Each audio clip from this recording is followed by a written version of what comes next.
Good morning, dear friends. My name is Igor Yakovenko. It is now 7:40 a.m. in Kiev. Today, February 9th, we continue our morning reflections on what is happening in Russia, in the world, in Ukraine, and in our souls. Today will be a day of good news. Well, it's not like I chose it that way on purpose, although in fact everyone has really missed good news, but it has accumulated. So, good news number one. The strike on the Kapustin Yar training ground disrupted ballistic maintenance. And as a result of previous strikes on the Russian Kapustin Yar training ground, which is not far from Astrakhan, damage to a technical facility servicing medium-range ballistic missiles has been confirmed. Well, Kapustin Yar is a range from which, among other things, Oreshnik missiles are launched. So, the official name of this place is the State Central Inter-Service Training Ground of the Russian Ministry of Defense in the Astrakhan region, Kapustin Yar.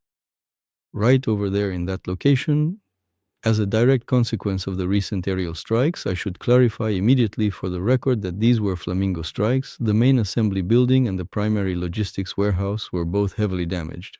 So basically, this is the situation we are looking at. Called into question further operation, the operation of this test site for the purpose of launching these ballistic missiles. So basically,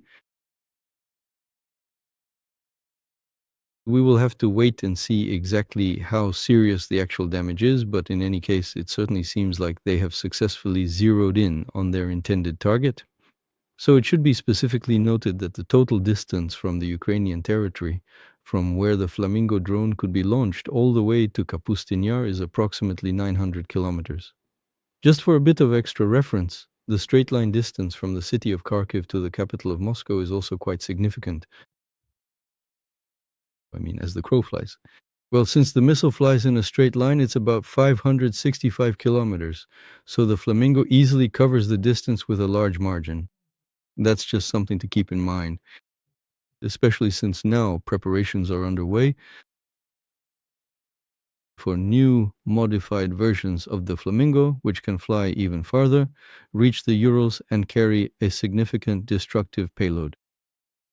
So you could say that Ukraine hasn't even started yet.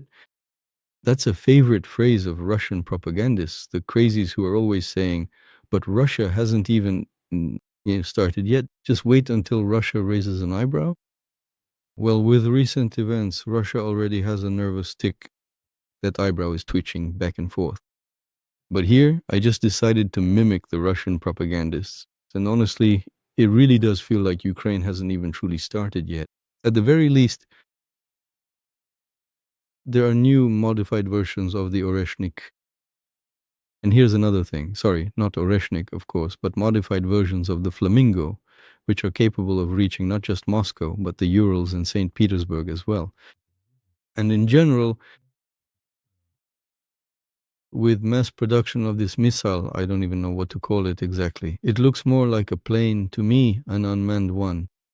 Well, in any case, it's going to cause a lot of trouble. It could cause the Russians a lot of problems.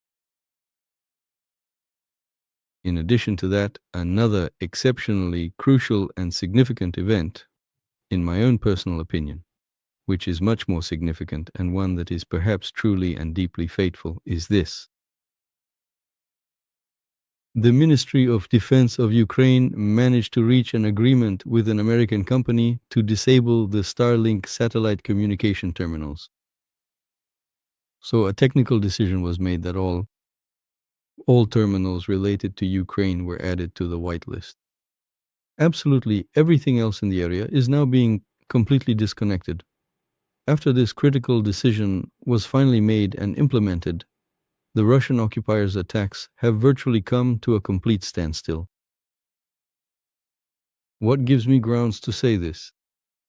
Well, although I don't position myself or act as a military expert, nevertheless, every night when I prepare for our conversation, I look through interactive maps. and usually you can see changes there. As a rule, you can still see some advances by the Russian occupiers. Sometimes there are counterattacks by the Ukrainian armed forces. But right now, the front is at a standstill. The front has frozen. And this has been the case both last night and tonight. There have simply been no changes. The thing is, this sudden and complete deactivation of Starlink services is absolutely catastrophic because neither Ukraine nor Russia has any equivalent technological alternatives available to them at this time. The shutdown also affected Ukraine a bit, well, more than a bit, because not everyone went through this whitelist process. Naturally, it was accompanied by a lot of glitches. Some people didn't make it in time, some couldn't do it, something didn't work.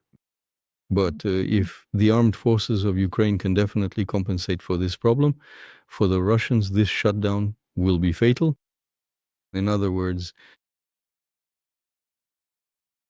and what's notable is that no other country has a connection like Merlin. High speed, stable, and convenient. No other country has anything like it at all. That's why Russia definitely won't be able to bypass this ban or the block. So, even a major power like China, which Russia might have traditionally relied upon for support, is only just beginning to plan the creation of something similar at this stage. That's why, at first, when Ukraine managed to reach an agreement with Elon Musk to receive the first Starlink terminals, it was an advantage for the Ukrainian armed forces. Then, beginning in the second half of the year 2023, Starlink terminals began to appear among the Russian armed forces, among the occupiers as well. To be perfectly honest, it is quite clear that these were clandestinely smuggled, so-called grey market terminals, which really were unlawfully transported and imported from various third countries. Furthermore, the Russians made absolutely no effort to conceal the fact that they were actively utilizing these specific systems with fraudulently created and illegally registered accounts.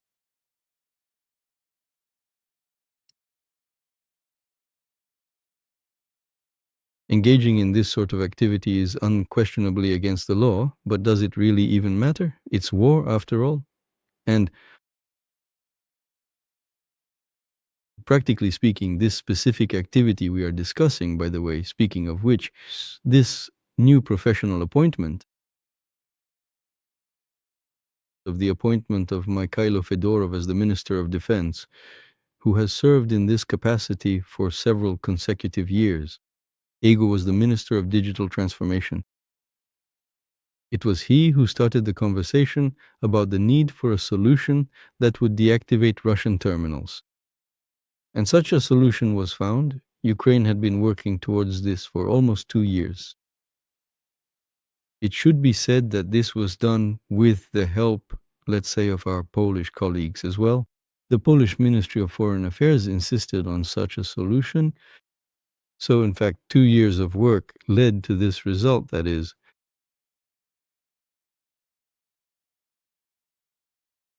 what actually happened.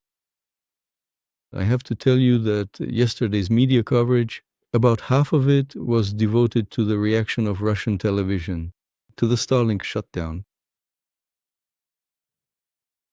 Solovyov was about to declare war on Musk in space to destroy the industrial facilities where Starlink is produced. In other words, to actually declare war on America. Well, that's Solovyov, but everyone else was also in a frenzy. So, Telegram channels reacted very strongly, especially the Z Telegram channels. There was total hysteria there too, because even Telegram channels like two majors were in a panic. And the well-known traitor, the military analyst Yuri Podolyaka, who has also recently observed and stated that chaos broke out among the Russian occupiers due to the Starlink shutdown. So basically,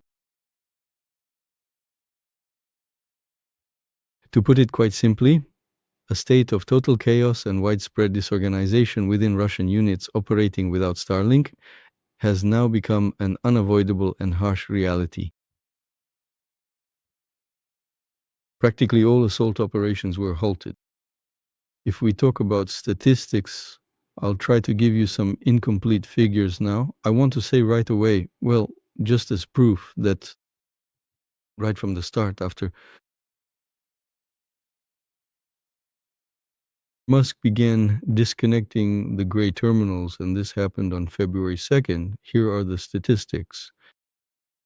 If on January 31st there were 338 recorded combat engagements, then in the following days this figure dropped by about 20%. On February 4th there were 133 engagements. And then we see that as of last night there was basically no progress at all. So in fact the front has come to a standstill.